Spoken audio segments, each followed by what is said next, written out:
Muito bem, bora começar. Salvar aqui, começar a gravar para depois quem quiser reassistir.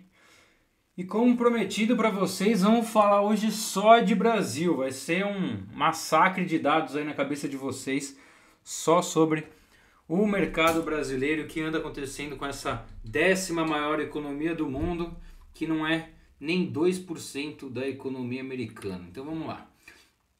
Mentoria do número 16. Vamos falar rapidamente aqui, quero entrar um pouquinho nesse dado aqui com vocês, né, do porquê tanta preocupação assim com o dólar por parte do governo, né? Depois eu vou desminuciar melhor a questão do dólar e tudo que está acontecendo nesse sentido, tá? Então o que acontece, né? Esse estudo da FGV eu trouxe para vocês aí no final do ano passado, ele mostra que na verdade quem é que mais é impactado no Brasil com o dólar alto, né? Com essas altas do dólar. Basicamente, quanto mais baixa a renda da população, mais impactada ela é nesse sentido. Justamente por quê? Justamente porque quanto mais baixa a renda, mais próximos os produtos que essa pessoa compra se dá próximo de uma commodity que é dolarizado. Então é mais próximo de uma commodity que é 100% dolarizado. Tá? E aí basicamente ele mostra o quê? Né? Então baixa renda até R$ 1.200 por mês afeta basicamente quase 14% no peso do bolso da população, né? E aí você vai vendo que quanto mais alta a renda, menos impacto no bolso daquela pessoa acaba significando aquele dólar mais alto. Por quê? Porque quanto mais alta a renda, basicamente mais especializada é aquela pessoa e mais facilidade ela tem então de complementar a sua renda, seja mudando para um emprego que paga mais caro, coisa do tipo. Enquanto que a massa da população, ela não consegue mudar assim de um emprego para o outro que consiga pagar 20% a mais, 30% a mais, alguma coisa nesse sentido, tá bom? Pessoal, se estiver dando problema de internet aí, vocês me avisam, mas eu acho que tá tudo certo, tá? Então, seguindo aqui, vamos de fato falar o que eu quero falar para vocês, né? Então, por que eu toquei nesse assunto do dólar? Porque o dólar a gente já sabe que ele está intrinsecamente ligado à nossa inflação. E aí, quanto que é a inflação brasileira? Fez a meta de inflação no Brasil. Então, o Brasil tem a meta de 3% de inflação. No entanto, há uma margem aí de gordura que é 1%, 1,5% para cima e 1,5% para baixo, como se fossem as pesquisas eleitorais, né? Então o Brasil tem o teto de uma meta de inflação de 4,5% e a margem para baixo 1,5%. E a questão é que o Boletim Focus, né, que é o nosso principal aí, conjuntura de diversos analistas do mercado, eles acreditam que o ano vai fechar na casa de 5,51, ou seja, novamente acima da meta. Lembrando que a meta de inflação é um dos pilares, então, que justifica aí um eventual pedido de impeachment se não for devidamente aí respondido o motivo, coisas nesse sentido, né? Então um dos pilares assim de metas que o governo tem a cumprir é a inflação. E atualmente o mercado tem precificado ainda, de acordo com o Boletim Focus da semana passada, ainda uma inflação para o final do ano de 5,51. Então todo esse aperto que o Brasil tem feito aí de taxa de juros a 15% e tudo mais, ainda é para uma estimativa de uma inflação de 5,5% no final do ano. Mas beleza, Feza, vamos entrar um pouquinho mais nessa questão do Brasil, como é que anda essa saúde dos brasileiros, da economia brasileira. Então, pessoal, repara bem nesse gráfico aqui. Deixa eu até ver se eu consigo dar um pouquinho mais de zoom aqui para vocês. Deixa eu apagar vocês aqui da minha tela. Então, olha só que interessante esse dado aqui, né? Ele mostra o resultado primário. O que é o resultado desse tal de resultado primário, Feza? É basicamente a diferença entre a receita e as despesas do governo. Eu quero que vocês gravem bem isso daqui, porque depois a gente vai dar um salto nesse sentido aqui de análise, tá? Então, de novo, esse gráfico aqui mostra a diferença, né, o que sobra da receita em relação aos gastos do governo em relação ao PIB. E atualmente a gente se encontra nesse patamar de zero. Esse patamar de zero só foi visto quando? Em que momento aqui da nossa economia? Basicamente ali, 2014. Vocês já estão cientes do que aconteceu lá em 2014. Já reforcei várias vezes, principalmente referente ao mercado imobiliário. 2014 foi quando começou a queda da economia brasileira, que eventualmente um pouquinho mais adiante, em meados de 2015, justificou aí um impeachment da Dilma Rousseff. Aí beleza, então o patamar que a gente se encontra hoje nesse sentido é exatamente aqui nesse período de 2014, um período extremamente conturbado para a economia brasileira. Veio então a recessão nesse período e depois, de fato, aqui a crise da pandemia.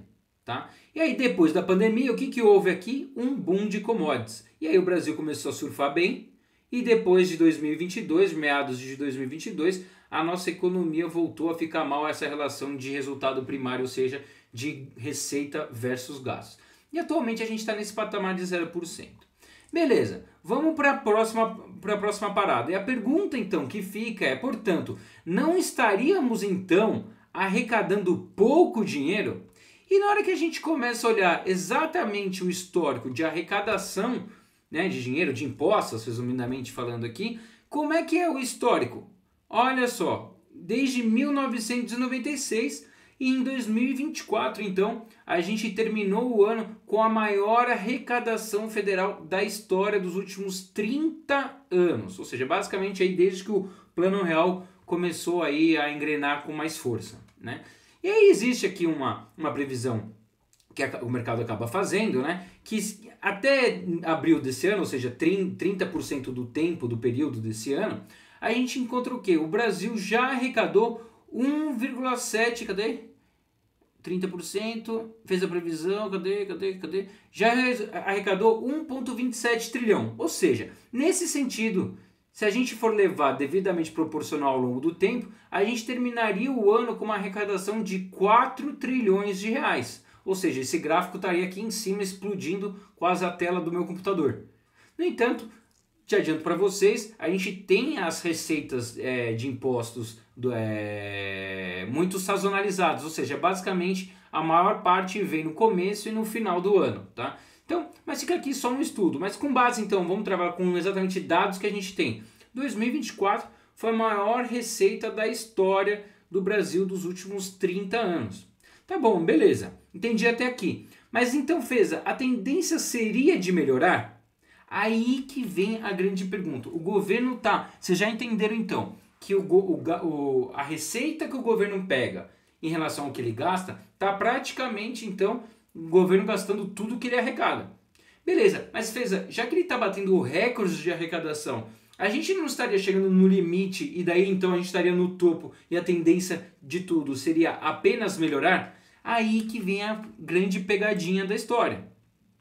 Na hora que a gente olha então a aprovação do governo Lula, principalmente agora nessa reta, faltando 15 meses para o final do ano, a gente está vendo a desaprovação dele, linha amarela, batendo máximas históricas de todo o governo que ele fez. Ou seja, 57% da população atualmente está desaprovando o governo dele. Peraí, então o Brasil já está gastando praticamente tudo que ele arrecada. E ainda mesmo assim, com todos esses gastos do governo, a população está insatisfeita com esse serviço que o presidente Lula está prestando? É isso mesmo. Então, na hora que a gente volta para cá, beleza, qual é a saída para o governo, então, nessa reta final, começar, então, a melhorar e poder conseguir se reeleger? Basicamente isso daqui que eu mandei para vocês, ou seja, medidas populistas passam a ganhar mais intensidade. Então, a partir de abril, é quando começa aí 18 meses de uma corrida, de fato, do que precisa ser feito para conseguir melhorar a aprovação e tudo mais. A gente já tem o quê? Consignado do FGTS, dinheiro para alunos do ensino médio, RGPET, projeto de tarifa de energia zero para 60 milhões de pessoas aprovadas. Semana passada ou retrasada, isenção de R para 2 salários mínimos. E o que está em pauta aí cada vez mais, que a gente deve começar a ouvir em breve? Plano de saúde de R$100, gás gratuito, crédito, dinheiro para reformas, isenção de IR até 5 salários mínimos. Então, de novo, o Brasil está gastando mais do que arrecadando. Temos ainda uma desaprovação do governo que justifica ele precisar arrecadar ainda mais para colocar em prática, então, aí medidas populistas de forma a melhorar a sua aprovação, de forma que a pessoa possa ser reeleita, então, lá em 2026. Beleza, e aí Tanto é verdade isso que eu estou falando, que as principais notícias atualmente, esse compilado aqui de anúncios é: Lula dá sinal verde à proposta de Haddad para aumentar tributações de aplicações. LCI e LCA vão aumentar imposto. Governo pretende arrecadar aí 10 bi em 2025 e 20 bi em 2026 com aumentos de impostos. Começar a tributar dividendos de fundos imobiliários e fiagros. Governo Lula sucumbiu ou criou impostos 24 vezes desde 2023, uma a cada 37 dias. Então, reparem que as notícias estão falando exatamente sobre isso, mas agora vocês já estão começando a ter um pouco mais de todo o racional por trás e do porquê, então, um dos pilares do governo não querer cortar despesa. Por quê? Porque ele precisa começar a receitar mais justamente para implementar mais medidas populistas de gerar uma satisfação no curto prazo da população para ele poder se reeleger. Beleza. Só que o que ninguém está falando, deixa eu primeiro mostrar aqui, com todos esses impostos que o governo está impondo aí atualmente, ele prevê então um superávit de 34 bilhões em 2026, ou seja, de um superávit de 34 bilhões bem na época das eleições. O que eu estou falando de superávit aqui para vocês? Que é literalmente então o governo receitando mais receita do que gastos. E quanto a mais de receita ele terá de gastos aqui, esse saldo final? 34 bilhões. Beleza. Só que agora a gente precisa incluir nessa conta um último fator, que são a dívida dos juros. Tá bom? Então o Brasil tem as dívidas e a gente tem que honrar essas dívidas que o Brasil possui. Até agora, tudo isso que eu mostrei para vocês foi uma continha de padaria de uma pessoa que não possui dívida. É uma pessoa que não possui financiamento imobiliário, não possui parcela de carro para pagar, nada relacionado à dívida, tá bom? Então, esse é o Brasil não relacionado à dívida. Como é que está o Brasil sem o fator dívida? Ele está ligeiramente negativo com 30 bilhões aí de reais. Beleza. Qual que é a previsão para 2026? Ele ficar positivo em 34 trilhões. Mas agora a gente precisa incluir aqui na conta a parte da dívida. E é isso que é a importância que eu trago para vocês aqui agora, literalmente a taxa de juros brasileira. Tá bom? Então aqui eu trouxe um histórico para vocês, aí eu marquei uns pontos principais da taxa de juros. Deixa eu ver se eu dou um pouquinho mais de zoom aqui para ficar mais visível para vocês. Acho que ficou melhor. Então vamos lá, basicamente aqui desde a época da pandemia chegamos na margem de 2% da Selic, começou a aumentar exorbitantemente, fomos para 13,75%, o Brasil achava que já estava no momento correto para diminuir os seus juros, percebeu que fez besteira e voltamos a subir e atualmente estamos em 15%. Essa taxa Selic de 15% só foi vista lá em julho de 2006. Olha só que loucura isso daqui. Beleza, entendemos a taxa de juros. E por que eu estou falando disso da taxa de juros? A dívida brasileira, e agora eu trago esse outro gráfico aqui. A dívida brasileira em relação ao PIB, de novo, em relação à riqueza que o país gera, já está nos patamares históricos, vistos apenas na pandemia e em 2002, 2003. Então, peraí, eu estou falando que o Brasil já está meio quebrado. E na hora que eu incluo na conta os juros da dívida, eu estou falando que a gente está pagando algo astronômico próximo das máximas históricas. Beleza, vamos entrar um pouquinho mais nesse número.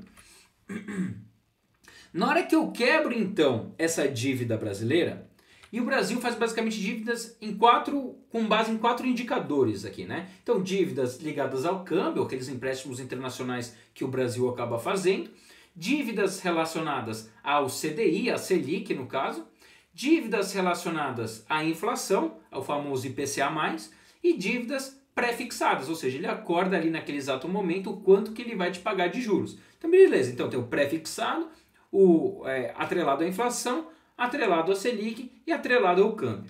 E olha só que interessante, na hora que a gente pega então essa dívida brasileira e quebra ela, olha só o que vocês percebem aqui. A faixa cinza, deixa eu ver se eu aumento mais um pouco, a faixa cinza aumentando no decorrer do tempo desde 2002 aqui a gente tem. tá? Então, desde 2012, perdão, a gente vê as dívidas relacionadas à Selic, a taxa flutuante aqui no caso, a Selic, ela vem aumentando com o passar do tempo.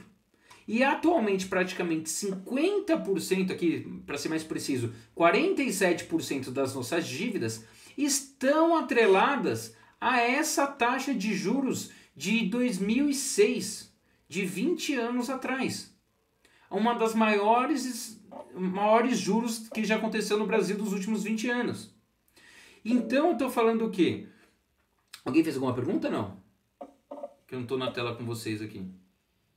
Não, né? Estou ouvindo barulho, mas tudo bem. Vamos em frente. Então, basicamente, metade das dívidas que o Brasil possui estão atreladas à Selic.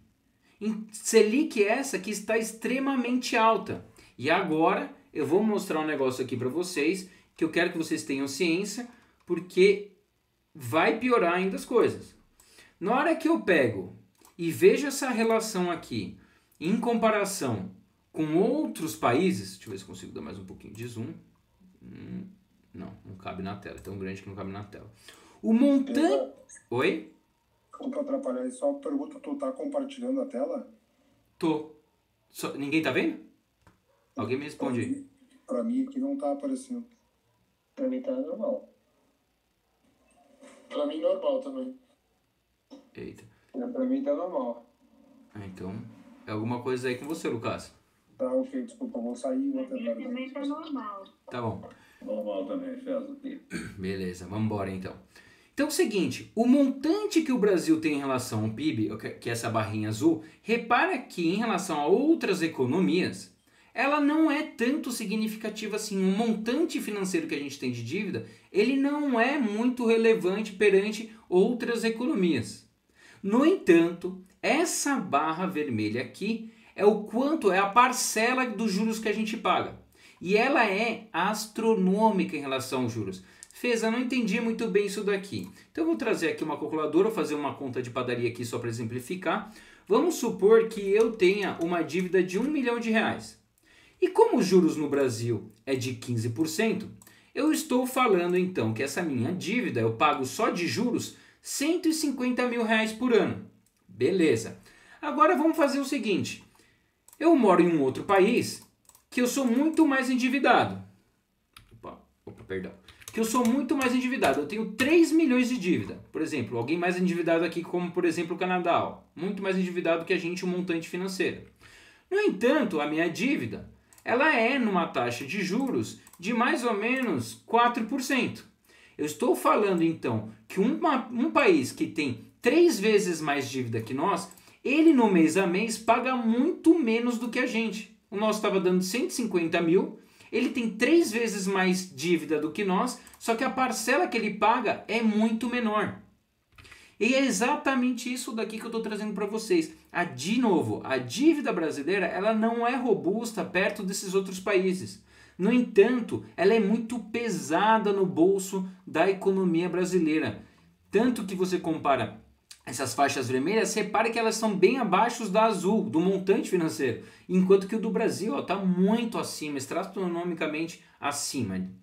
Então, de novo, o Brasil básico, que é receita menos despesa, ele está basicamente ali no 0 a 0 em relação ao PIB, que é em relação à riqueza que a gente gera. Já, no entanto, nesse caso, o montante dessa dívida ele é pequeno, só que ela pesa demais no nosso bolso, no mês a mês, em relação aos outros países. E aí começa, então, a ferrar mais ainda as coisas. Por quê? Despesas com juros em 12 meses se aproximam de R$1 trilhão. Então, presta atenção nisso daqui, tá? Porque eu acabei de falar para vocês que a previsão, então, do governo é de que o ano que vem a gente tem um superávit de 34 bilhões. Esses 34 bilhões em relação ao nosso PIB, ó, ele colocaria aqui, ó, menos de 1% no positivo. No entanto, de novo, isso daqui não considera os juros. E só então que a gente vai ter de superávit, ó, sobrando no bolso do brasileiro, do Brasil, para pagar os juros é 30 vezes maior. Os juros da nossa dívida é 30 vezes maior do que sobra no nosso bolso. Tá dando para entender isso daqui? E isso é de acordo com a projeção que eles fizeram para o ano que vem. De novo, estamos atualmente na casa, os juros da dívida está na casa de 970 milhões de reais, bilhões de reais, e a previsão para o ano que vem é que chegue a 1 trilhão. No entanto, para pagar esse 1 trilhão, a gente só tem 34 bilhões. A gente está, então, com só os juros da dívida, eu não estou nem pagando o montante da dívida. Só para pagar só os juros da dívida é 30 vezes maior do que o dinheiro que irá sobrar. Tá dando para entender? Alguém me responde aí enquanto eu bebo água, vai?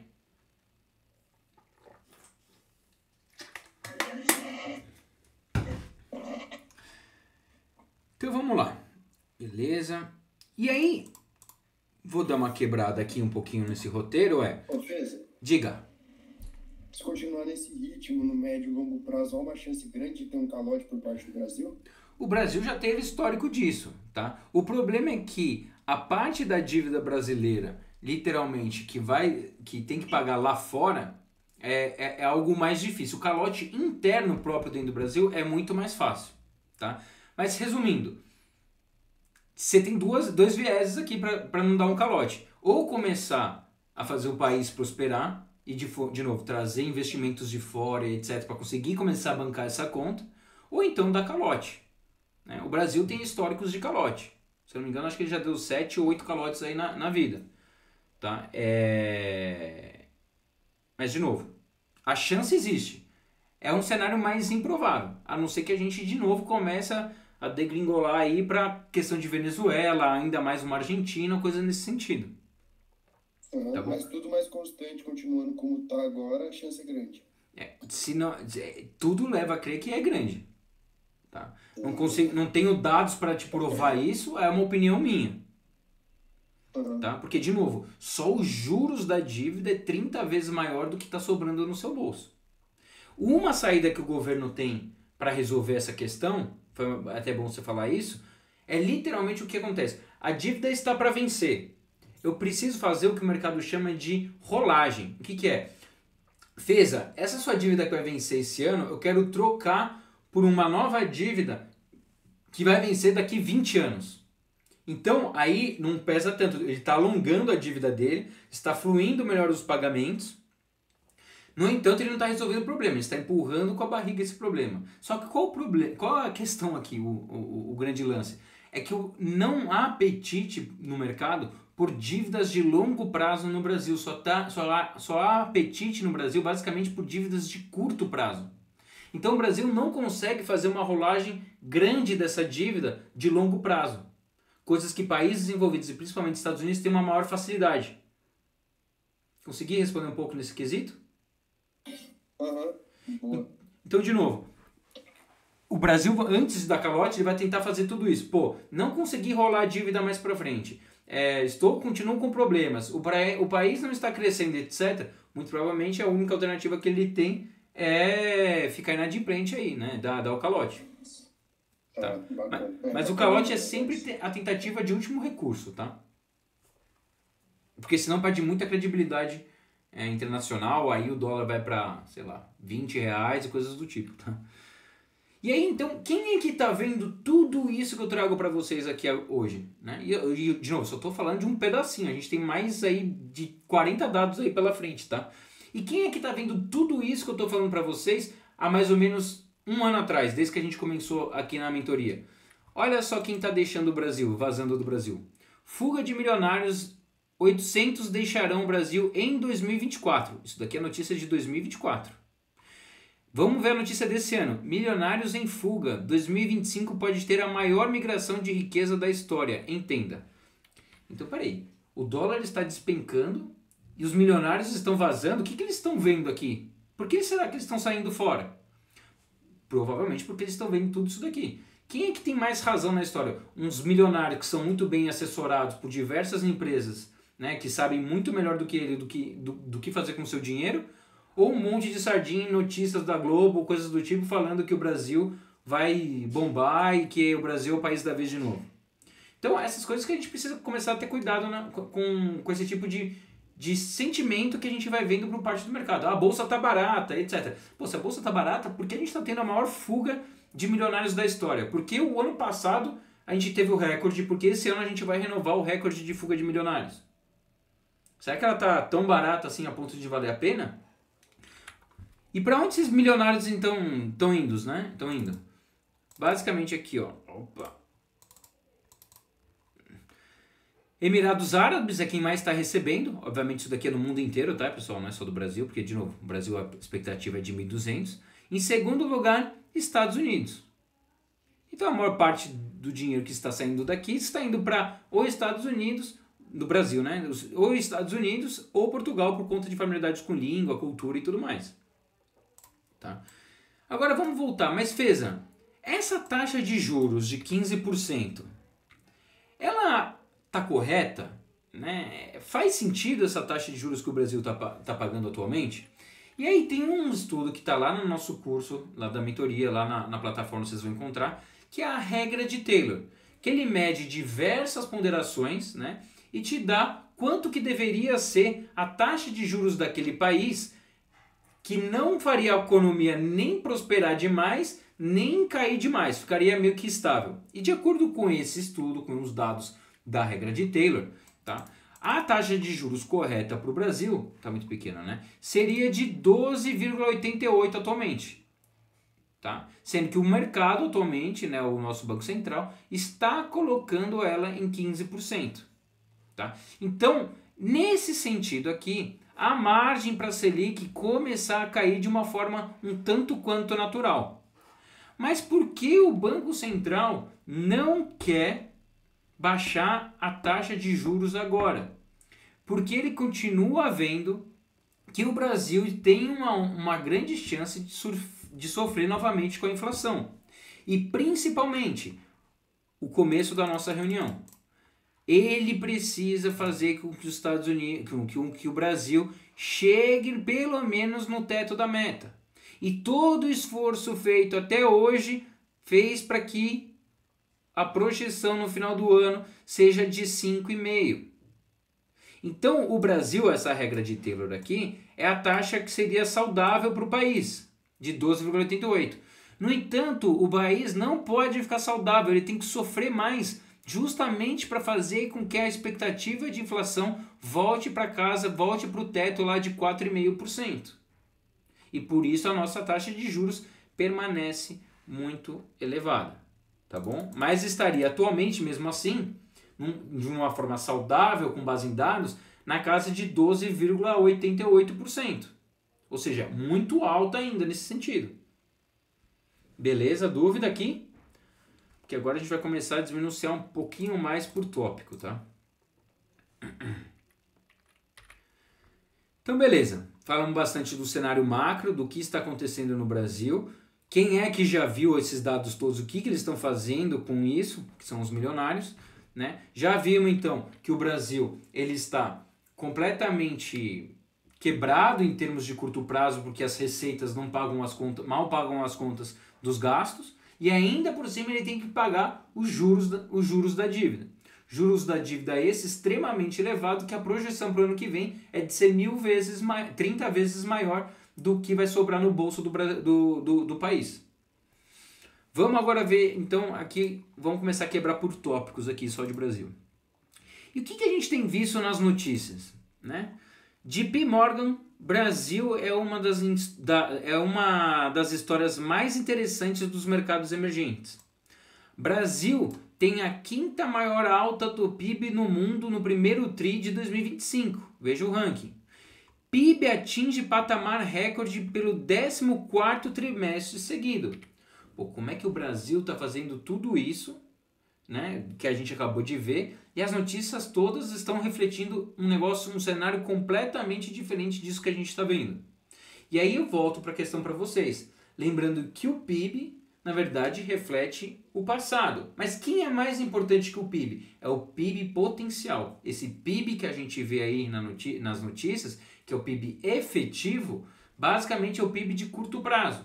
E esse curto prazo, vamos ver aqui como está em relação ao PIB potencial de longo prazo, né? PIB de longo prazo, linha preta. PIB de curto prazo, linha vermelha. Vamos melhorar aqui essa aqui. PIB de longo prazo, linha azul. PIB de curto prazo, linha vermelha. Repara como o PIB de curto prazo está muito acima do PIB de longo prazo. E quando o PIB de curto prazo está acima do longo prazo, a gente tem o quê? Ondas inflacionárias pela frente. E é isso que o Banco Central está vendo e justificando ele manter a taxa de 15%. Ele precisa fazer com que o Brasil desacelere no curto prazo.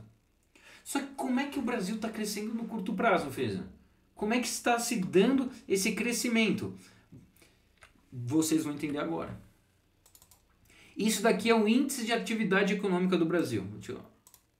Vou dar um zoom aqui para vocês, para ficar melhor. E o que a gente vê? Agropecuária, agronegócio, menos 0,9%. Indústria, menos 1,1%. Serviços, positivo no 0,4%. Impostos, gastos do governo, 0,6%. E exceto a agropecuária, 0,1%. A economia brasileira é feita de 60% de serviços. Só que olha só, serviços está indo muito bem, Feza. Beleza, mas quem contrata serviço? Basicamente, quem contrata os serviços são esses outros setores aqui. O agronegócio, a indústria e o governo.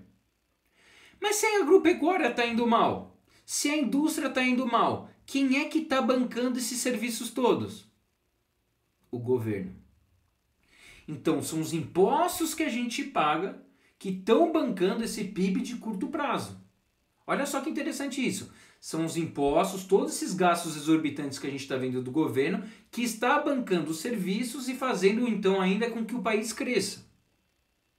O Brasil, então, não está crescendo de uma forma saudável. Não é a indústria da agropecuária, não é a indústria de manufatura que está fazendo o Brasil crescer. Quem está fazendo o Brasil crescer é o próprio governo e ele está bancando esse crescimento. Olha só que loucura isso daqui. E aí vem uma reflexão maior ainda. Deixa eu ver se eu trago aqui para vocês, espera aí. Como é então que o Brasil está bancando tudo isso? Todo esse crescimento de serviços de 0,4 que está sendo basicamente subsidiados, digamos assim, por impostos, ele está sendo subsidiado no quê? A uma taxa de juros muito elevada. A gente está crescendo com base em dívidas e em dívidas muito caras.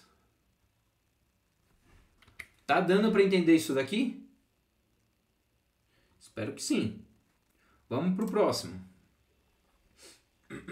Perdão aqui, deixa eu voltar.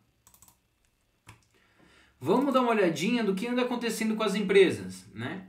E olha só que interessante esse dado aqui, né? Então, nessas barras verdes, vocês estão vendo a Selic, tá? A taxa de juros. E essa linha verde escura é basicamente os pedidos de recuperação judicial. E olha só então, quanto mais alta a Selic vai subindo, maiores são os pedidos de recuperação judicial, de basicamente falências aí quase falando, né? E olha só o patamar que a gente se encontra, olha só, recorde de recuperação judicial. Olha como as coisas estão casando, né? A gente viu que a indústria e a agropecuária estão em declínio e o governo está bancando todo esse crescimento do Brasil. Crescimento esse à base de impostos, crescimento esse acima do nosso teto de capacidade do PIB potencial, que resulta em ondas inflacionárias pela frente. Ondas inflacionárias pela frente não consegue fazer com que os juros brasileiro caia de uma forma natural. Beleza. Na hora que a gente olha então a recuperação judicial, tivemos 2.273 empresas com pedidos de recuperação judicial só no ano de 2024. Beleza. Vamos ver a quebra disso daqui de acordo com... deixa eu pegar isso daqui primeiro, né? Então, além de pedido de recuperação judicial, a gente ainda tem o quê? inadimplência das empresas, ou seja, inadimplência das empresas que ainda nem sequer pediram recuperação judicial, que ainda não quebraram. E os pedidos de inadimplência, o aumento da inadimplência já bateu em 7,3 milhões de empresas. E esse número de inadimplência, então, está subindo. Já estamos vendo, então, o quê? Empresas em recordes de pedidos de recuperação judicial e empresas extremamente endividadas não conseguindo basicamente mais pagar as suas dívidas. Dívidas essas que estão muito caras. Na hora que a gente olha então para o Brasil de novo, vamos ver a quebra por porte. Micro e pequena empresa, de 528 foi para 1.676. Média empresa, 214 para 416. Então daqui para cá praticamente triplicou. Daqui para cá basicamente dobrou. E agora aqui de grande empresa também aí praticamente dobrando. Quem é que mais está sofrendo com tudo isso? São as micro e pequenas empresas. Por quê? Porque grandes empresas eles têm mais facilidade de conseguir negociar a parte da dívida, né? Seja para negociar para baixo a dívida ou seja para alongar essa dívida. Eu devo para você até daqui 3 anos, vamos alongar essa dívida para mim para daqui mais 5 anos? Beleza, então elas conseguem ter um fôlego maior nesse sentido. Beleza, qual o perfil dessas empresas que estão quebrando, né? De novo, praticamente todo o setor aí, mas vamos lá. Empresas do comércio, varejo, né? De 130 foi para 575, ou seja, quase 4 vezes aqui. Indústria, 138 para 347. Serviços, 424 para 928, praticamente dobrou. E setor primário aqui, basicamente aquele setor então de commodities, né? De 70 para 423. Então quem mais está sendo impactado aqui? Basicamente o comércio que multiplicou por 4 e basicamente aqui o setor primário, o setor de commodities com quase 6 vezes, né? Então de novo, olha só como tudo vai se desencadeando, mas até agora o Brasil não entrou em recessão. E agora vem um grande segredo aqui da história. Vou tentar trazer de uma forma mais resumida possível para vocês. Por que o Brasil ainda não entrou em recessão? Porque o governo está bancando e empurrando com a barriga para que a recessão não aconteça. Por quê? Temos um ano de eleitoral em 2026. Se o governo simplesmente fala assim, vou parar de bancar toda essa mamata aqui que eu estou fazendo e vou fazer corte de gastos e tudo mais, a recessão vai vir com tudo. Porque quem está sustentando o Brasil são os gastos do governo, são os impostos. Beleza? E aí, olha só, mas Feza, com tudo isso que você está falando, a taxa de desemprego está nas mínimas históricas, Feza. Olha só que beleza, pessoal. De março agora a gente está em 6,2% a taxa de desemprego. Mas Feza, isso daqui é coerente? Você está falando que está tudo quebrando, que empresas estão falindo e tudo mais. Aí vem aquele ponto que eu já trouxe para vocês lá no grupo, né? Então, a nossa taxa de desemprego basicamente é feita com 3 perguntas, né? Você está procurando emprego? Ah, não estou. Beleza. Você recebe o Bolsa Família? Sim, recebo. Aí eles tiram da conta. É basicamente isso, né? Estou tentando deixar de uma forma bem direta, o Bolsa Família ele está dentro dos dados, mas na hora que perguntam para a pessoa se ela está procurando emprego ou não, eles tiram dos dados, porque se a pessoa não está procurando emprego, ela não é considerada desempregada. Olha só o nível da nossa metodologia aqui, quão atrasada ela é, né? Então, basicamente, você tem... Qual que seria o correto, assim, né, como os países desenvolvidos normalmente fazem? Basicamente, você tem idade, não tem problemas de saúde e está apto a trabalhar, basicamente ali a população de 16 a 55 anos, né, que vai ser aposentado e tudo mais. E aí o que eles fazem? Você está procurando emprego? Não. Então beleza. Aí sim, faz sentido, você vai ser computado como um desempregado. Você não tem emprego e não está procurando emprego, você entra como desempregado. Essa é a questão. Por quê? Na hora que a gente tira então essa galera do Bolsa Família da conta, a gente basicamente só fica com a massa que de fato quer trabalhar. E aí sim o reflexo é de uma questão aqui da taxa de desemprego nas mínimas históricas. Mas basicamente só de Bolsa Família a gente tem mais de 20 milhões de pessoas que deveriam entrar nessa conta aqui. Se você fizer uma conta de padaria, a nossa taxa de desemprego hoje estaria muito mais para casa de 25% a 30% do que em 6%. Tá? Se você incluir todo mundo do Bolsa Família. E aí, para casar justamente isso, para ver se tudo isso daqui está conversando, tem esse indicador lá na nossa mentoria, de novo, no nosso curso na plataforma, que é o PMI. Tá? Então, basicamente, como é que funciona o PMI? Ele é uma pesquisa feita, né, por um órgão privado e ele basicamente liga para os gerentes de compra das empresas. Tá? Fala, gerente de compra, beleza? Você está comprando muita coisa esse mês e para o próximo mês? Ó, esse mês eu estou comprando, mas o mês que vem a tendência é que eu compre, sei lá, 20% a menos. Ah, beleza, vou computar esse dado aqui. Aí liga na outra empresa, faz a mesma pergunta e etc. E assim se cria o PMI. Na hora que você, então, essa pesquisa é feita e liga para as empresas de manufatura, qual que tem sido a resposta?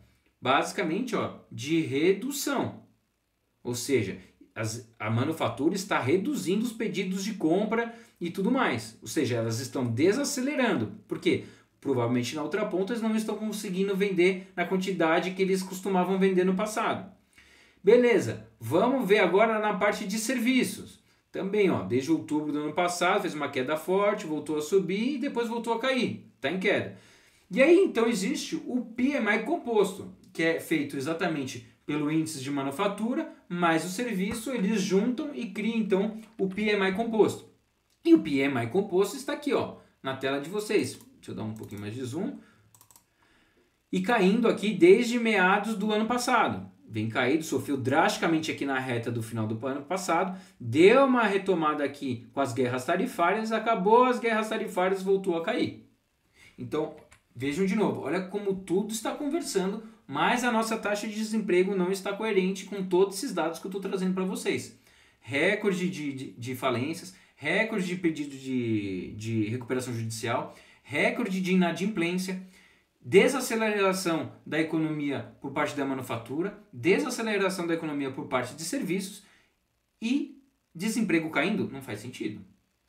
As coisas têm que começar a conversar, pelo menos tem que ter o mesmo sentido. Tá bom? Dúvidas até aqui? Vamos para o próximo tópico. Gente, eu não sei se eu estou falando rápido demais, tá? Ou se eu estou sendo repetitivo. Vamos lá, vamos ver então como é que anda a saúde da população brasileira.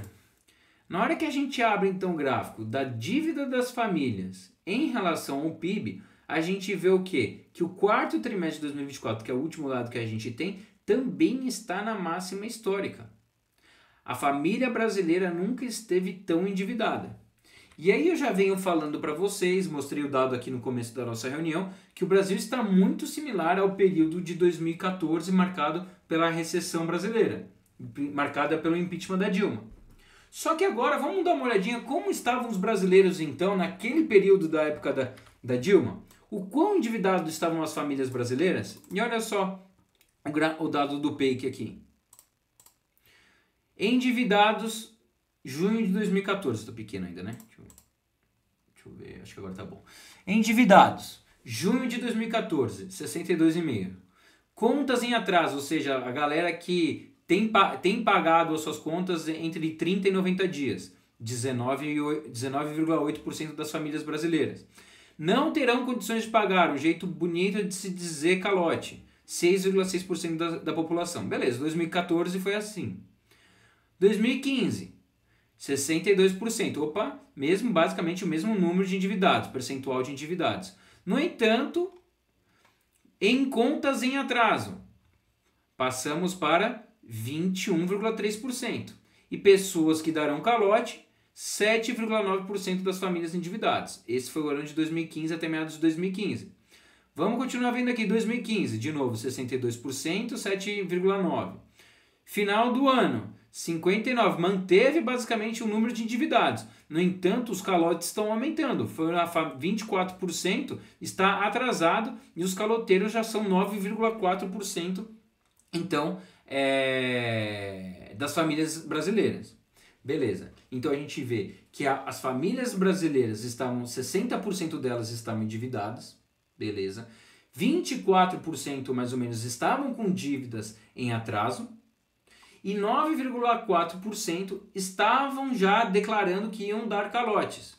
Nesse período, então, de 2014 a 2016, tirar um pouco o zoom, vamos pegar aqui, não tem dado, tem aqui dados de 2015, né? Não tem, o histórico dele é menor, mas dados de 2015, a gente estava com uma dívida em relação ao PIB abaixo de 28%. Hoje, então, a gente está falando de 36%. Beleza? Só que como está a família brasileira atualmente? E vejam o salto agora. Vamos ver de 2015 aqui de novo. 2015 e 2016. 60% das famílias endividadas, 24% em atraso e 9,4% dando calote. Olha o patamar que a gente está agora em junho de 2024, ou seja, um ano atrás. 79% das famílias brasileiras endividadas, muito maior do que isso daqui. 28% das contas em atraso, muito maior do que 24% também. 12% não terão condições de pagar, 9,4%. Agora vamos ver exatamente a foto de hoje. 78% não está endividado, 30% já está com contas em atraso e 12,5% já declararam que terão, então, darão calote. Então, de novo, olha como o Brasil, em termos de dados da saúde financeira das famílias brasileiras, está até mesmo pior do que a crise marcada no Brasil pelo impeachment da Dilma. Sendo tudo isso que eu estou te falando, o Brasil está arrecadando mais do que em 2014, nesse período que a gente já viu, está mais endividado e olha só o efeito cascata que isso tudo vem vindo. E o dólar está caindo. Já vamos entrar no dólar daqui a pouco, segura aí. E como é que anda a expectativa, então, dos brasileiros, né, de tudo mais, de vida, né, faixa etária, né, perdão, não é expectativa de vida, da faixa etária do brasileiro. Olha só que interessante esse gráfico aqui, né, feito, do IBGE, tá? Putz, tá meio embaçado para vocês, né, deixa eu tentar tirar um pouquinho mais aqui. Mas basicamente, pessoal, essa linha azul escura é de 0 a 9 anos, essa azul clara, 10 a 19 anos, 20 a 29 anos a verde escura, 30 a 40, 40 a 50, 50 a 60, 60 a 70 e 70 a mais é a preta. Reparem o seguinte, hoje já existem mais pessoas de 30 a 39 anos do que pessoas de 20 a 29 anos. Hoje já existe mais pessoas, cadê aqui o outro? Mais pessoas de 30 a 39 do que pessoas de 20 a 29. Repara então o que? Não estamos tendo a renovação de jovens no Brasil. A taxa de fecundidade e as pessoas não estão acompanhando o envelhecimento da população. Repara que essas linhas que representam a parte mais jovem do nosso país está caindo drasticamente, enquanto a parcela mais velha, a partir de 39, 40 anos, está começando a subir com mais intensidade.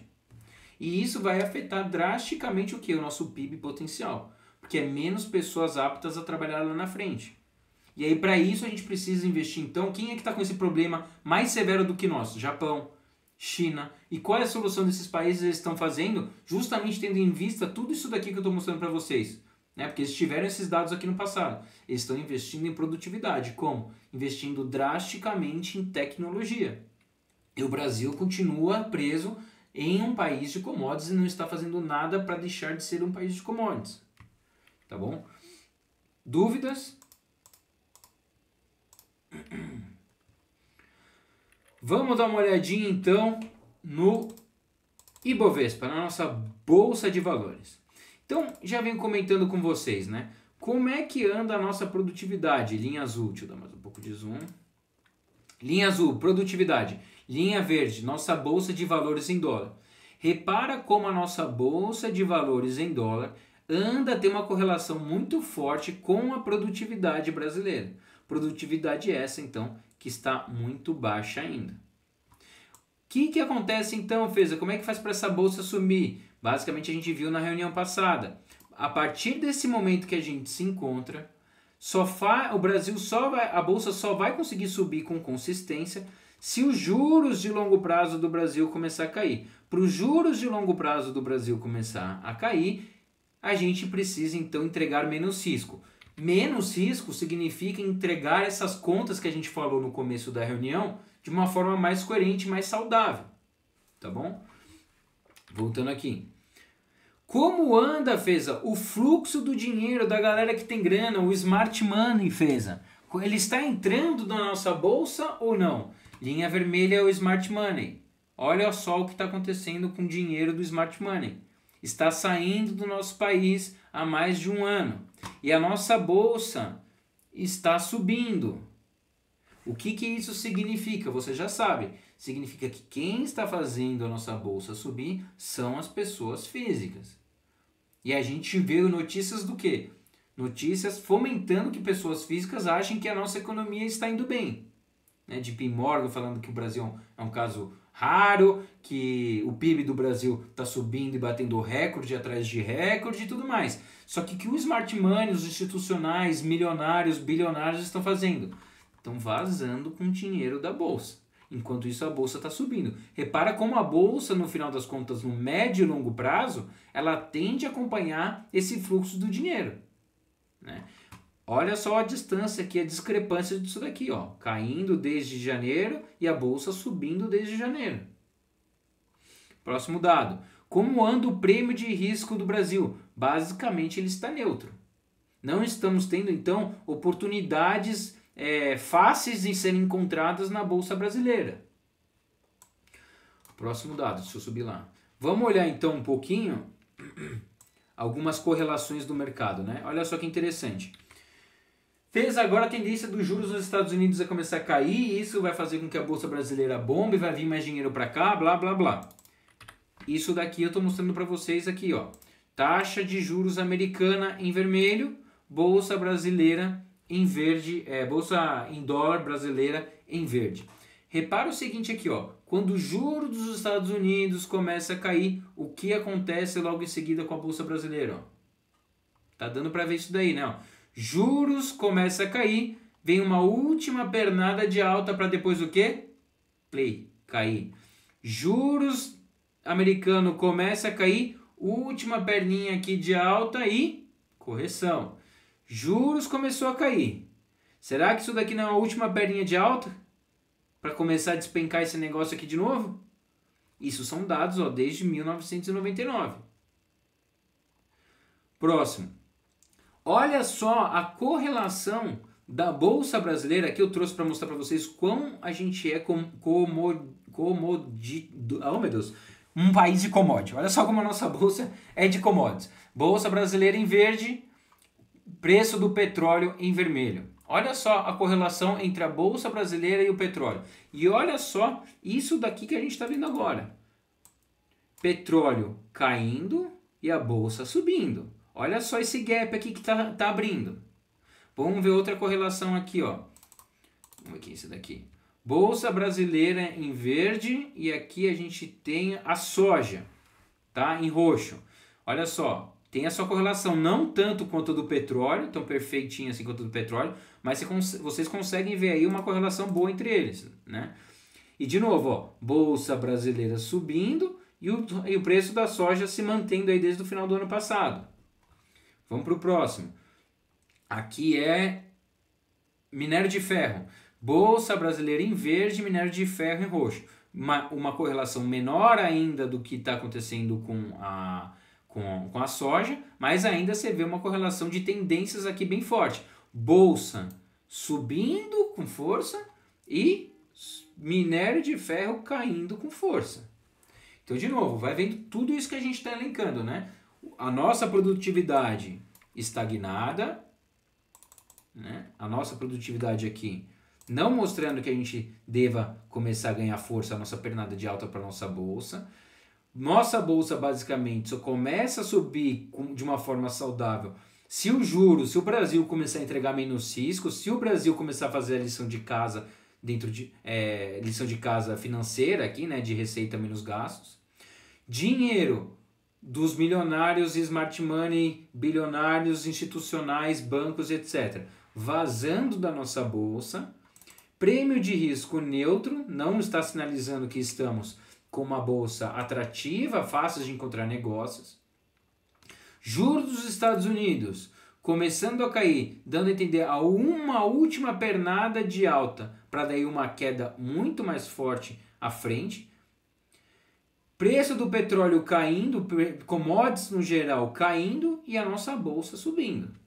Olha quanta dado de correlação eu trouxe para vocês para mostrar que não está saudável o crescimento da nossa bolsa em reais, muito menos em dólar. Vamos para o próximo. Se ninguém tiver dúvida aqui, deixa eu tomar uma água. Quem tiver dúvida vai mandando, senão já vou para o próximo tópico aqui.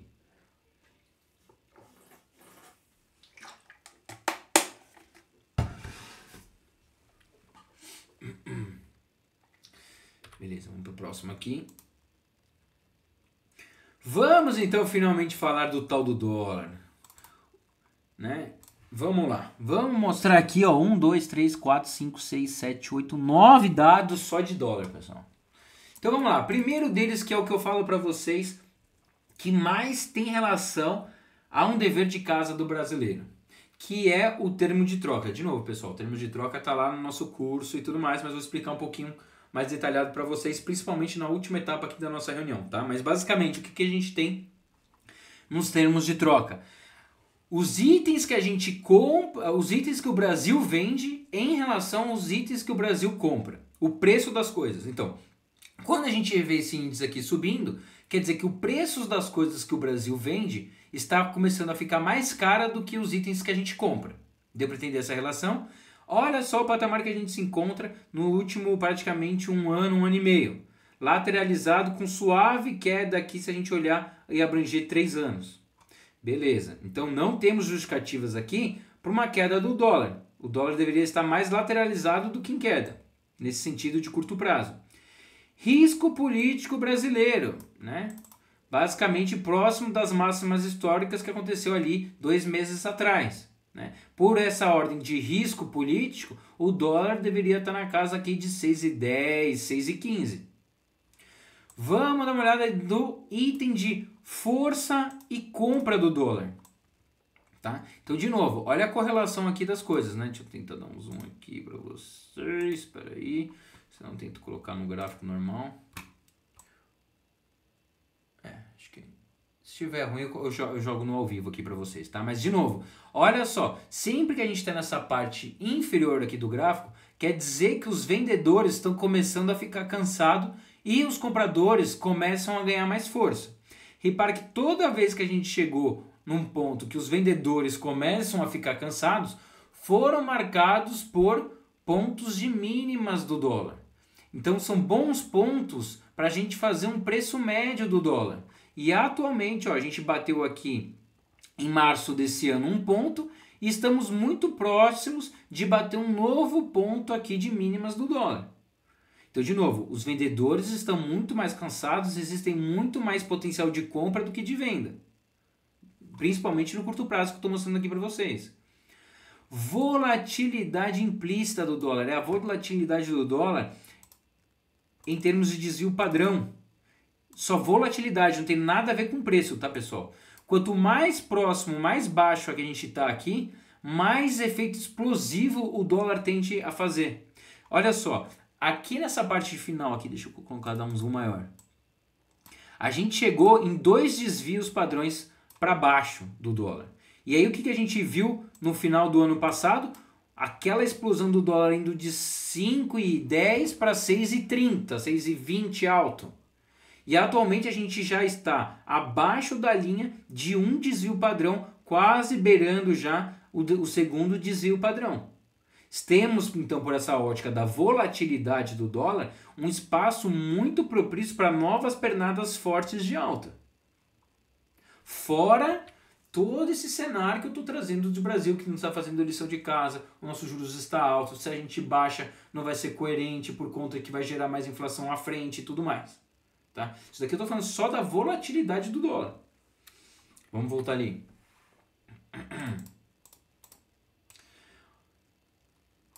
olha só o dólar em relação, e esse daqui é um insight importante, tá? Ó, em relação aos principais pares, ou seja, não estou falando de moeda do Brasil, estou falando então com libra esterlina, com euro, com ien japonês, com franco suíço. Basicamente são essas quatro aqui que ponderam o DXY, que é basicamente o dólar em relação aos seus pares. Principalmente aqui 60% desse indicador aqui, né, desse par é o euro, tá? 60% dele. Os outros 40% é libra esterlina, ien japonês e franco suíço. E de novo, por essa ótica também, inclusive com moedas fortes, o dólar na parte de compra e venda de forças de compradores e vendedores, repara, ó, que está nas mínimas históricas, com muito mais força de voltar aí os compradores a virem com todos e termos mais altas explosivas em dólar. Agora vem o grande quê da questão aqui. Você já conhece esse gráfico aqui, que é a justificativa, né? É basicamente a quebra do dólar, do que está acontecendo com o dólar, com base em diversos fatores, principalmente 5 aqui. E aí o que a gente vê? O principal fator disparado que está fazendo o dólar cair é o rosa. O que é esse rosa? É sentimento. Então o dólar não está caindo por questões de política monetária, não está caindo por conta de demanda ou oferta, não está caindo por conta de suprimentos, demandas econômicas e tudo mais. Ele está caindo, o maior peso da queda do dólar está se dando por fator chamado sentimento. Ou seja, não é uma queda saudável. E isso eu estou falando principalmente, estou falando com base em relação aos seus principais pares de moedas. Imagina em relação ao Brasil. O que está acontecendo aqui? Vou trazer outro dado aqui importante também. Olha só isso daqui. Eu até coloquei uma cola aqui embaixo, né? Quando a gente vê esse sentimento, quebra esse sentimento e traz um outro gráfico aqui, o que eu vejo? Ele está chegando numa das mínimas históricas aqui desde 2011.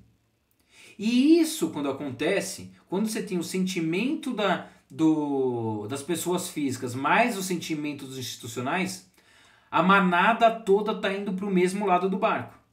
E quando isso acontece, dá um efeito explosivo também para cima do dólar.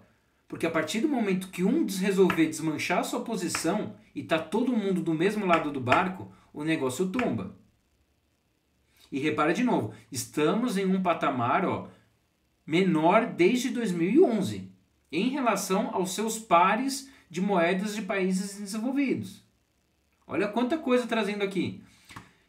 E aí todo mundo fica falando da tendência do dólar de curto prazo, né? Todo mundo tá vendo o dólar cair, etc. Mas repara o seguinte, pessoal. Esse dado aqui, tem o dólar em relação aos seus pares, porque com a moeda brasileira não dá, já que a gente surgiu em 94, né, o real. O dólar está caindo desde 1980, desde o final da última estagflação. E aqui em 2008, e basicamente no final do superciclo das commodities, ele formou um fundo. E desde aqui então, desde 2008, o dólar em relação aos seus pares está entrando num canal de verdade de alta. Só que o que o mercado está falando? Ele está falando basicamente dessa reta final aqui, dessa queda aqui principalmente, esses últimos dois candles aqui, deixa eu mostrar aqui. O mercado está falando basicamente disso daqui, Enquanto se você olha uma foto um pouquinho mais de longe, o dólar caiu num longo prazo durante 30 anos, e desde então, nos últimos 20 e pouquinhos anos, menos de 20 anos, né, nos últimos 18 anos, ele vem dentro de um canal de alta. Agora, adicione isso daqui, que ele já está próximo das mínimas aqui desse canal, adiciona que está todo mundo do mesmo lado do barco, adiciona que é o sentimento que está puxando o dólar para baixo, e adiciona que os vendedores estão começando a perder força. E aí, então, eu venho trazer uma reflexão de vocês, com base em notícias, que é o mercado, o dólar está caindo por conta de um trade chamado Tarcísio. O dólar está caindo por conta de um trade chamado Bolsonaro. O mercado já está precificando que o Lula não será reeleito. Feza, o dólar está caindo porque o Brasil está fazendo uma gestão eficiente dos seus recursos financeiros. Feza, o dólar está caindo por conta das commodities. Pessoal, olha isso daqui. Coloquei no mesmo gráfico aqui o dólar na linha branca em relação ao real e o dólar em relação aos seus pares. Tá todo mundo para o mesmo barco. O dólar está caindo perante todas as moedas. Você acha mesmo que o Tarcísio, o Bolsonaro e o Lula têm alguma coisa a ver com a queda do dólar? As moedas de países desenvolvidos estão na mesma direção do que o real está indo. Não é por conta de Tarcísio, não é por conta de Bolsonaro, é única e exclusivamente porque o dólar está se desvalorizando no curto prazo perante a outras moedas, perante a fatores de sentimento, de prosperidade econômica. Todo mundo lá, então, nos Estados Unidos, basicamente, que está fazendo a galera querer procurar alternativas ao dólar, se dá principalmente por conta da dívida americana. Principalmente essa dívida que eu falei para vocês que no segundo semestre tende a intensificar as coisas porque vai vencer 9 trilhões de dólares nesse semestre. E eles precisam fazer com que o dólar, fazer a rolagem da dívida que eu comentei com vocês aqui agora. Fazer as dívidas que estão vencendo, transformar uma dívida de longo prazo. Só que todo mundo está com medo dessa dívida americana que os Estados Unidos não consiga pagar. Só que a gente já está vendo então que tudo isso foi feito com base em sentimento. Então, de novo, não é por conta de Tarcísio. O Brasil, lembra, o Brasil é menos de 2% do PIB global. O Brasil é menos de 10% da economia americana. A diferença entre Estados Unidos e China tem um gap de 5 países chamado Brasil aqui. A diferença do segundo colocado para a Alemanha, de China para a Alemanha, a gente tem um déficit aqui de 7 Brasilos. A gente não é relevante. O dólar não está caindo por conta de Tarcísio, de Bolsonaro, de gestão eficiente do governo que falam que o PIB está crescendo, então o Brasil está bombando. Vocês já estão vendo tudo isso aqui. O dólar está caindo perante todas as moedas. No entanto, a gente sabe que está caindo então com base em sentimento, com base no efeito de manada que todo mundo está indo para o mesmo barco e com base em efeitos aí de tendências de curto prazo, chegando então para uma tendência maior de longo prazo, de médio e longo prazo aqui que a gente está vendo. De novo, não caiam nessa ladainha, principalmente porque o Brasil não está fazendo a lição de casa. Esse é o principal medo que vocês têm que ter. É pensar sempre mais em Brasil, porque, de novo, a gente tem uma moeda de um país emergente, da 10ª maior economia do mundo, menos de 2% da riqueza global. É uma moeda que não é conversível. Você não consegue ir lá no Japão e querer comprar as coisas em real. Agora vai no Japão e oferta comprar em dólar. Eles vão aceitar. O Brasil não tem esse poder. Então, de novo, vamos acompanhando literalmente os dados que estão falando e tirando esse sentimento aí de dentro. Tá bom? Porque, de novo, tudo que eu estou mostrando para vocês é dado. E quero falar um pouquinho mais, já que a questão é de inflação, e é uma pauta importante para eu falar para vocês aqui, né? Então a gente teve aí, na semana passada, nos últimos 10 dias talvez, o governo então aprovando o aumento de etanol na gasolina de 27% para 30% e de 14% para 15% no biodiesel. Então, de novo, quero trazer aqui só umas reflexões com vocês. Né? Existem basicamente dois principais quesitos inflacionários, né? A inflação normal, né? Então, em 2000 a gente comprava um Big Mac com R$3, hoje R$3 não paga nem a casquinha de sorvete, porque ela já está maior do que em 2023 isso daqui, né? E aí, basicamente, quais as consequências, né? Basicamente, a gente tem dois tipos de ocultar a inflação. E uma delas que eu quero trazer, que é exatamente essa daqui, é a questão da reduflação. Então, o que é essa tal de reduflação, Feza? Basicamente, a gente então tem redução da qualidade dos ingredientes, ou seja, estamos tirando gasolina, incluindo mais etanol, estamos degradando o produto, ou a redução do tamanho da embalagem. Né? Então essas são duas formas de camuflar a inflação. E o que o Brasil está fazendo aqui para camuflar então a inflação? Começando a injetar mais etanol dentro da gasolina. Para vocês terem ideia, ó, o Brasil hoje então, né, já vou considerar isso daqui um fato, 30% da sua gasolina é etanol. Nos Estados Unidos é limitado a no máximo 10%. Então, na hora que você ouvir um amigo seu voltando dos Estados Unidos e falar assim para vocês, nossa, enchi o tanque de gasolina lá e ainda deu mais barato do que aqui no Brasil. Lembre-se ainda que a gasolina lá é muito mais pura do que a gasolina daqui. Porque, de novo, quando isso daqui acontecer de injetar mais etanol dentro do combustível, da gasolina, vai começar a cair o preço da gasolina. E isso daí vai dar uma falsa sensação de que as coisas estão ficando mais baratas. Mas, na verdade, são os produtos que estão se deteriorando. E a gente vê isso em diversos casos. Você vê, chocolate hoje tem mais gordura do que cacau. Você vê, o carro antigamente era feito de metal, hoje é feito de plástico praticamente. Né? Você vê a deteriorização das coisas. Os brinquedos eram de material, hoje é tudo de plástico, senão, e às vezes até pior do que plástico. E aí então fica esse tipo de reflexão. Como é que a gente faz esse tipo de correção no nosso portfólio? Né? Então, de novo aqui, né, o Big Mac em 1980 custava $1,20, $1,20 é o tamanho dele. E em 2024 custa $5,31, olha o tamanho dele. De novo, reduflação, estamos camuflando. A inflação é muito maior do que isso daqui. Big Mac no Brasil em 98, $2,95. Big Mac no Brasil, R$25,90. IPCA de 98 a 2025, 385%. Big Mac, 780%. Então, de novo, vão prestando atenção, porque, de novo, quem protege essas ondas inflacionárias, quem protege de fato melhor a nossa correção, o nosso poder de compra, é o dólar, não é o IPCA.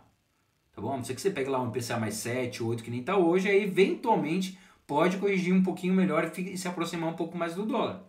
Mas se você considerar só o IPCA por si só, você sabe que você está perdendo muito dinheiro por conta de reduflação, que pode ser feita por degradação dos ingredientes dentro ou diminuição do tamanho da embalagem, né? E aí, por que eu estou falando isso daqui para vocês? Porque, de novo, ó, o histórico no Brasil, tá, de moedas, Cruzeiro 1, a gente teve uma inflação de 24 anos de 31.000%. Cruzeiro Novo, 90%. Cruzeiro 2, 206.000%. Que é o próximo aqui grande. Cruzeiro 3, 118%. Real, na verdade aqui já está maior, porque isso daqui foi até 2013. Oh meu Deus, isso daqui é 2023. 645%. Hoje já está muito mais próximo de 670%. Então, pessoal, olha isso daqui. O Brasil vai camuflando a inflação verdadeira como? Trocando de moeda. A gente vai trocando de moeda, vai zerando a contagem de inflação e as pessoas físicas vão esquecendo de que a inflação já existiu no passado. E por que eu trouxe a questão da gasolina para vocês? Porque como é que é a composição do nosso IPCA?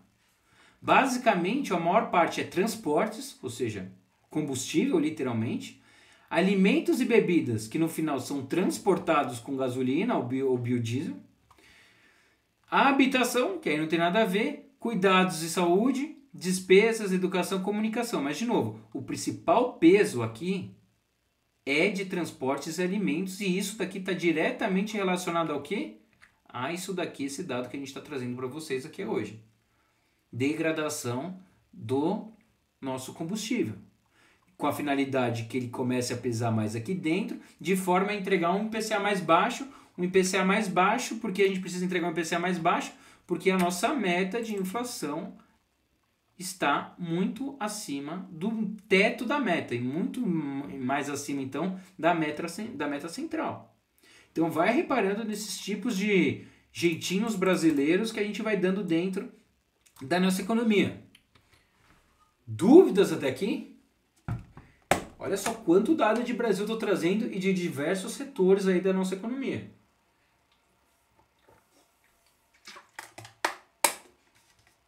Vamos em frente aqui e vamos falar de novo agora do mercado imobiliário. Vamos entrar um pouquinho mais nesse quesito aqui de mercado imobiliário.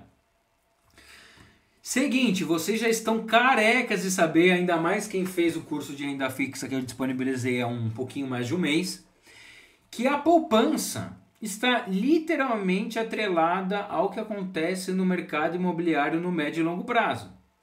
Lembrando então que nós estamos com o saldo da poupança estagnado com leve queda. Opa, deixa eu dar mais um para vocês.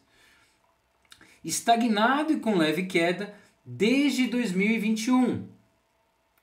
O único momento na história que a gente viu a poupança brasileira... Oh meu Deus, tem que trazer para trás. Espera aí. Bom, o único momento na história que a gente viu a poupança brasileira, o saldo da poupança, andar de lado foi em 2014 a 2016. Olha de novo mais um dado mostrando como a gente está muito mais próximo de um cenário como o que aconteceu em 2014 e 2016.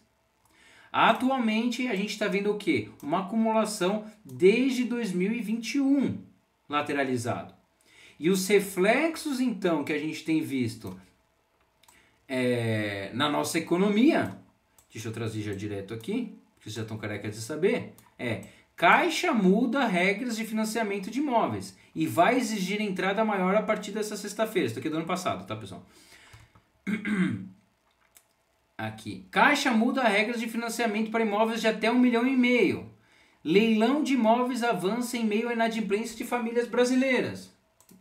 Quais que eram as notícias daquele período, de 2014 a 2016? 2015 é dramático para o setor imobiliário. Crise econômica impactou o setor imobiliário. Auge e a queda do mercado imobiliário. Em 2015, o preço real dos imóveis teve queda. Setor da construção registra quebra de 23,5% em 2015. Pedidos de recuperação judicial de construtoras.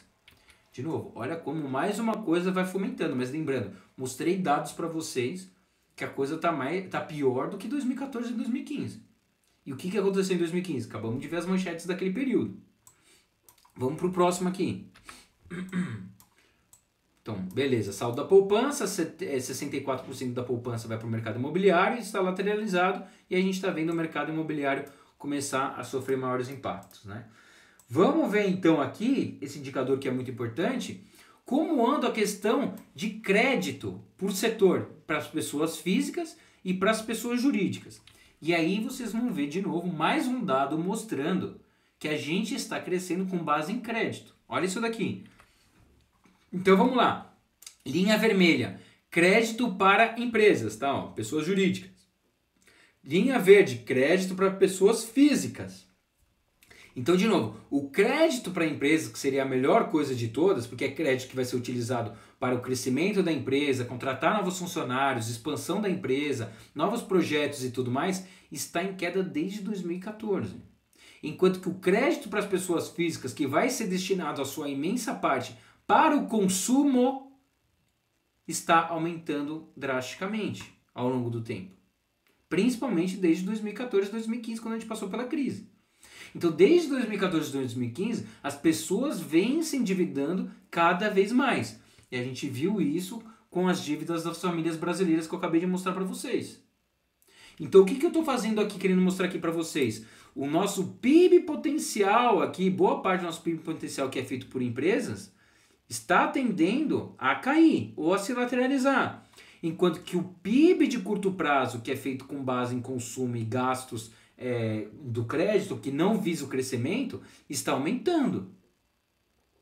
Então o PIB de novo de curto prazo que a gente está tendo está se dando por conta de crédito para itens que não façam sentido de um crescimento de longo prazo, as pessoas utilizando para, não sei, comprar comida, comprar carro, comprar coisas que não vão gerar retorno. E assim a gente vai ficando estagnado e sofrendo cada vez mais. Olha só isso daqui interessante. Crédito ampliado como percentual do PIB. O que é esse crédito ampliado? Basicamente não é só crédito que o banco empresta para as pessoas, mas é crédito também relacionados a LCI, CDB, CRI, CRA, etc. Tá bom? É todos os tipos de crédito basicamente do nosso mercado brasileiro. E o patamar que a gente se encontra, de novo, ó, é quando? 2014 e 2015. Tá muito pequeno, ó. De novo, mais um dado mostrando que a gente está muito mais próximo de um cenário de 2014 e 2015 e alguns dados mostrando que a gente está pior do que 2014 e 2015, ó. Não sou eu que estou dizendo, são os dados. E de novo, esse dado aqui é do Banco Central. Agora o bicho pega, ó. endividamento e comprometimento da renda das famílias. Agora vem a questão. Endividamento total, tá? Ó, subindo, recorde atrás de recorde, de novo, ó, o patamar que a gente se encontra é de um momento chamado pandemia. Estamos num patamar de endividamento acima de 2014 e 2015, que foi aqui, ó. Beleza. Agora vamos tirar o endividamento e tirar a habitação. Tudo menos a habitação, tá bom? Endividamento tudo não atrelado ao mercado imobiliário. Também estamos em máximas históricas. Marcados em picos aqui de 2020 de pandemia. Estamos acima do cenário de 2014 e 2015. E o comprometimento da renda das pessoas em relação a essas dívidas todas que elas possuem. Mesma coisa, máxima histórica, acima até mesmo da pandemia. Então, peraí. O mercado imobiliário já mostra o que está para acontecer com a nossa economia, porque, de novo, o mercado imobiliário, né, o mercado da construção, é onde há mais empregos, né, para as pessoas. Né? Então, se o mercado ali não está aquecido, tende a ter menos emprego, a gente começa a ver, então, uma tendência de limite aí da taxa de desemprego nas mínimas históricas, que já sabemos que tem problemas de metodologia aqui no Brasil. Estamos vendo também as dívidas somente das pessoas físicas que não vão gerar prosperidade para o país e sim vão gerar consumo para o país, enquanto que o nosso PIB potencial em dívidas está cada vez pior. Dívida de crédito ampliado, ou seja, de todos os setores, nos mesmos patamares de uma crise econômica. E endividamento e comprometimento das famílias pior ainda do que 2014 e 2015. Beleza, vamos para o próximo dado aqui, Feza. Ah não, já mostrei para vocês, né? De novo, né? Então, rapidinho. Né? Endividamento das famílias no período de 2014 e 2015. Basicamente, 60% das famílias endividadas, 24% com atraso e 9% informando que já vão dar calote.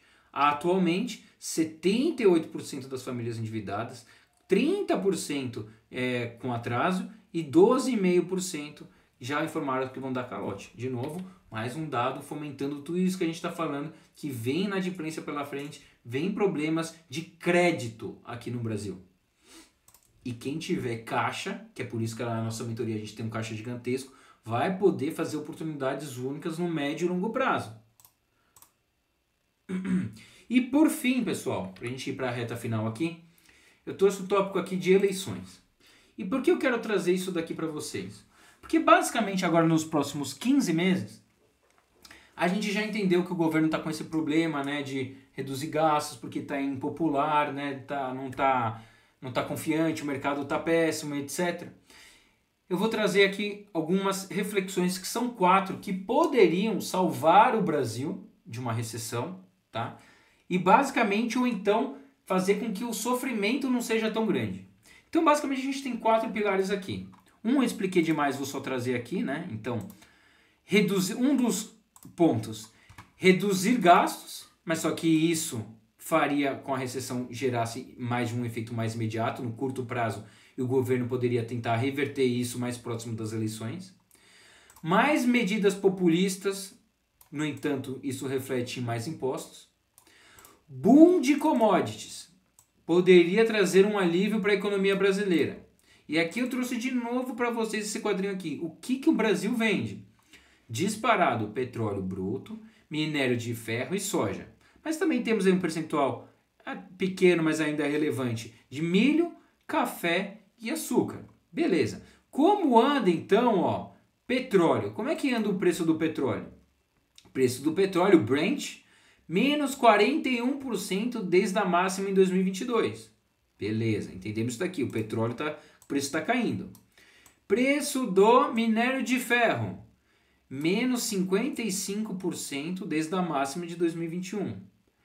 Preço da soja, menos 38% desde junho de 2022. Deixa eu tirar um pouco de zoom aqui para não dar menos. Preço do milho, menos 48% desde abril de 2022. Preço do café. E aí, para salvação de todos, né? O café subiu muito aí até o final do ano passado, mas já começou a cair 28%. Ah, mas o café então vai nos salvar? Não, porque ele é menos de 2% do que a gente vende. O grosso mesmo está aqui naqueles três: petróleo bruto, minério de ferro e soja. Esses que, por sinal, queda de 41%, queda de 55% e queda de 38%. E aí agora, pessoal, vocês vão entender de fato. Lembra que eu falei de termos de troca? Se todos isso daqui, esses itens que o Brasil está vendendo, não está indo bem, que é o que principal pilar aqui, deixa eu ver, cadê? Eu coloquei aqui de novo, peraí. Termos de troca. Por isso, ó, que não é justificável para uma coisa de Brasil que o dólar caia. Porque o preço das coisas que a gente vende está caindo ou está se mantendo no mesmo patamar das coisas que a gente compra. Ao contrário aqui, ó, tivemos a pandemia, boom de commodities. O preço, então, das coisas que a gente vende começou a subir muito mais rápido do que o preço das coisas que a gente compra. Isso daqui é um excelente indicador de médio e longo prazo se o Brasil está fazendo a lição de casa ou não. Tá? Porque, de novo, se as commodities não subirem, a gente não vai ter, provavelmente, o Lula se reelegendo nesse sentido, se salvando.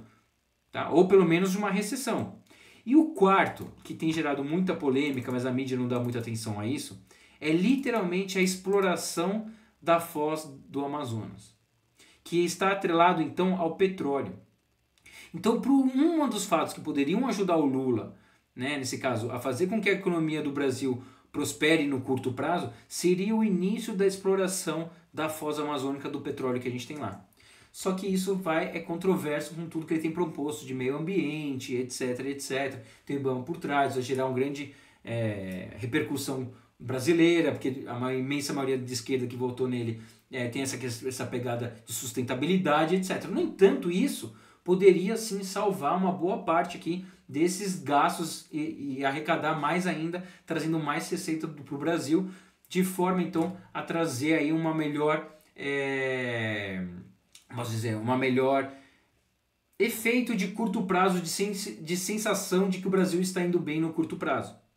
Tá bom? Então, de novo, a gente tem 4 pilares assim para meio que salvar o Brasil, né? O primeiro deles, de novo, vou trazer aqui, ó, seria o governo começar a reduzir gastos. No entanto, isso traria recessão. Já entendemos que é o governo que está bancando todo esse crescimento do Brasil, bancando a taxa de juros cara. Mais medidas populistas, e isso geraria mais impostos. É a medida que atualmente o governo tem trazido para solucionar esse problema e ele conseguir melhorar a sua popularidade. Boom de commodities. Muito provavelmente o boom de commodities deve vir apenas depois de uma recessão. Tá? A gente viu que o ouro, né, já subiu desde março do ano passado e que os demais commodities tendem a acompanhar eles no médio e longo prazo. Então, muito provavelmente ali para meados de 2026, final de 2026, a gente deva ver o início das commodities, demais commodities começando a subir. Principalmente aquelas três que eu mencionei para vocês. Metais preciosos, como a prata, por isso que a gente está posicionado em prata e mineradoras de prata. Energia, a gente tem basicamente, vai aumentar a posição em breve em teses de energia, como petróleo, combustíveis fósseis, mas a gente já tem um pé lá em gás, por exemplo. E terceiro, alimentos, que aí entram a parte da soja, das commodities de carne, etc., que a gente também vai se posicionar. No entanto, isso ainda está muito um cenário de pelo menos um ano aí para frente que a gente deva ver esse boom. Pode acontecer alguma coisa no curto prazo que dispare, então, esse boom e antecipe esse boom? Basicamente, alguma guerra surgindo, né? A gente viu a guerra recente dos Estados Unidos entrando lá com o Irã, o preço do petróleo subiu e aí a nossa bolsa não caiu tanto quanto o resto do mundo caiu. Justamente porque vocês viram a correlação que eu mostrei para vocês do petróleo com a nossa bolsa. No entanto, o petróleo já voltou a cair de novo. E a nossa bolsa tende a sofrer isso na sequência. Tá bom? Dúvidas, pessoal? Porque o que eu falei aqui, o que eu trouxe de dados de Brasil para vocês... Deixa eu olhar um pouco para vocês aqui, se alguém tem dúvida. Nada? Está claro do cenário brasileiro? E de novo, não é para ter medo porque a gente está com caixa. Estamos fazendo a lição de casa, é questão de esperar. Porque, de novo, na hora que as coisas vierem e as coisas convergindo porque os dados estão mostrando, e de novo, eu mostrei mais de 40 dados para vocês. Os únicos dados que estão indo bem é PIB, que a gente já justificou que é basicamente o governo bancando todo esse PIB de crescimento. Só que esse crescimento é caro, porque está sendo feito com base em dívidas caras. Né? Então, de novo, o nosso portfólio está completamente condizente com essa tese de médio e longo prazo. No curto prazo, o governo pode tentar continuar empurrando com a barriga, mas você já sabe o que os milionários estão fazendo. Estão vazando, estão mandando dinheiro para fora e até mesmo fechando residência fiscal aqui no Brasil. Quer dizer que é o fim do mundo? Não, quer dizer que vai surgir uma janela de oportunidade aqui, o risco do Brasil vai se ajustar melhor, de acordo com o preço das coisas que estão acontecendo. Tá? Então, de novo, nosso caixa está em dólar, numa recessão o dólar dispara, e a partir do momento que o dólar disparar, e a gente vê que chegou meio que no limite ali, o fundo de uma crise, aí a gente vai posicionar pesado, principalmente em commodities. Porque no curto prazo elas tendem a dar uma porrada para cima muito mais rápido que todo o restante. Por quê? Porque as economias vão voltar a querer crescer e vão começar a comprar muita commodity para voltar a crescer, principalmente petróleo, minério de ferro, prata e etc. Tá bom? Sem dúvidas, estão tontos com tanta informação? Fernando, muito obrigado aí pelo convite. Fechou, Raul. Sensacional a tua abordagem, muito consistente. Parabéns. Que bom que você gostou, Raul. É para justamente a gente fugir dessas questões de notícia que a gente vai caindo aí pela frente, tá? É verdade, muito bom. Eu vou ter que sair, Fernando. Fechou, acabou. Acabou, fica tranquilo, acabou. Isso aí. Muito obrigado aí pelo convite. Valeu. Um grande abraço aí a você e a todos. Boa noite. Boa noite. Bom, ficar mais uns minutinhos. Diga. Quem tá perguntando? Diga. E tem algum impacto que você está entregando? Eu acho que foge um pouco da colocação, mas em relação à questão do Bitcoin que você tem falado, não? Tá, boa. Basicamente, o Bitcoin, a gente tem dois grandes correlacionadores do Bitcoin. Um é a liquidez global, aquela impressão de dinheiro, e também a Nasdaq. Tá? Esses dois são as principais correlações que a gente tem no Bitcoin. Qual que é o problema do Bitcoin? Ele nunca passou por uma crise. O Bitcoin, na prática, o DNA dele é para se assemelhar o máximo possível do ouro no momento de crise. Só que a gente tem um problema que a gente encontra atualmente no Bitcoin.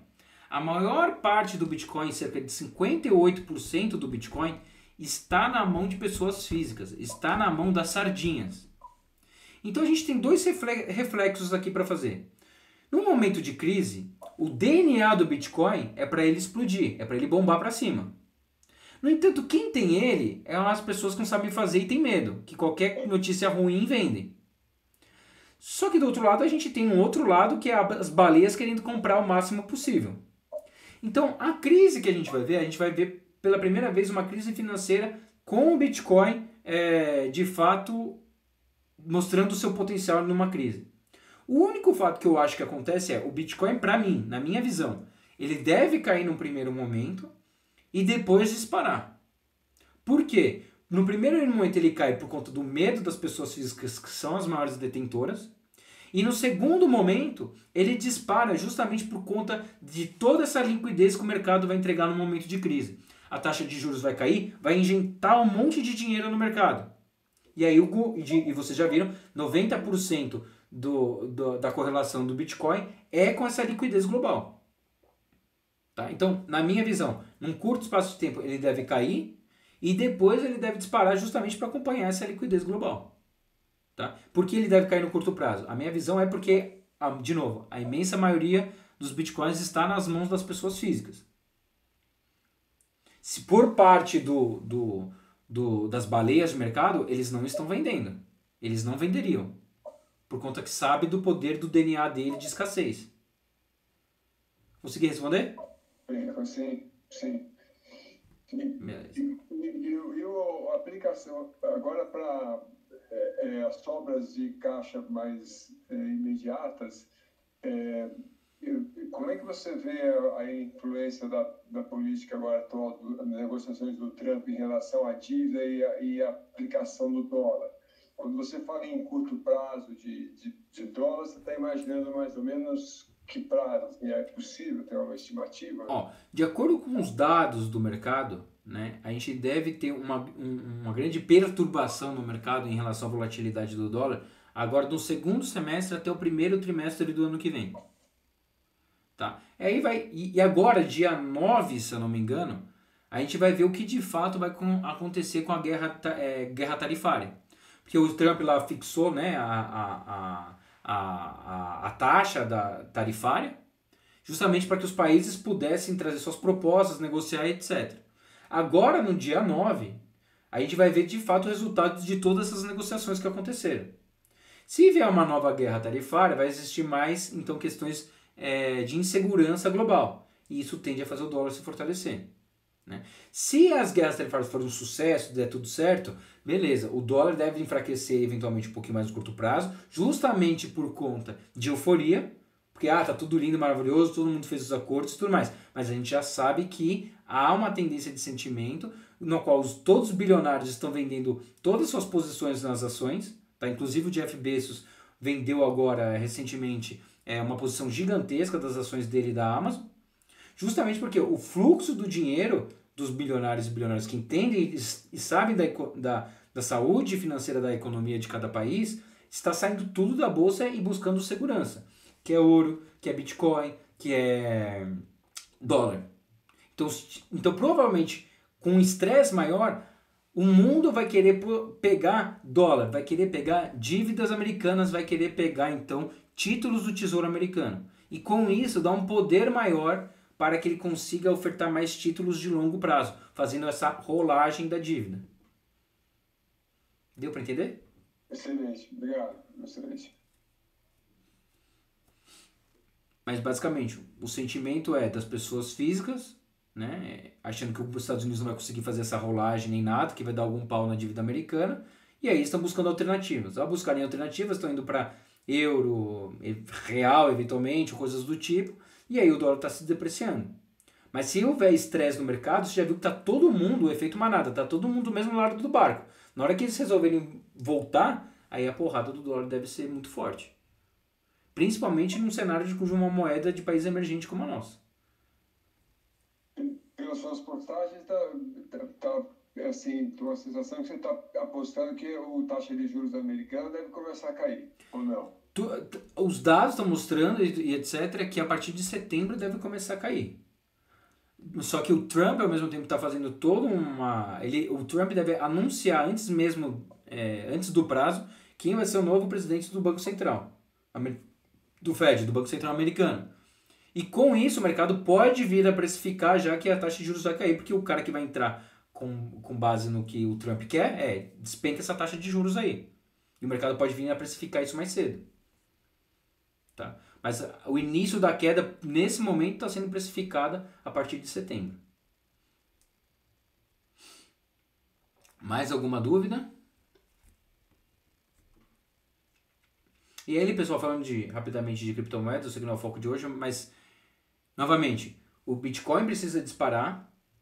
Na sequência, o Ethereum deve disparar. E se o Ethereum disparar, aí sim a gente vai ver uma alt-season.